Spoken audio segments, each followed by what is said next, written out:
How to activate Lucky Friday bonus in 1xBet. First of all, open the 1xBet app and make sure you are logged into your account. If you don't have an account yet, you will need to register first before using any bonus feature. Next, go to the main menu and tap on the promo section. Scroll through the available promotions until you find the one titled Lucky Friday. Tap on it to open the details of the offer. Once you are inside the Lucky Friday page, read through the bonus conditions to understand how it works. Usually you need to make a deposit on Friday to qualify for the bonus. The minimum deposit amount is clearly mentioned and the bonus is credited automatically after the deposit. Now, head over to the deposit section and choose your preferred payment method. Enter the deposit amount that meets the minimum required for the Lucky Friday offer and proceed with the transaction.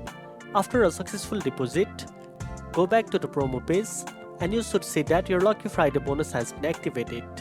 You can confirm this by checking your bonus balance or wallet section. Remember, the bonus usually comes with wagering requirements, so check those details to know how to use the bonus effectively before withdrawing any winnings. And that's it. Now you know how to activate Lucky Friday bonus in 1xBet. If you found this video helpful, don't forget to like, share and subscribe for more tech tips. Thanks for watching and I'll see you in the next one.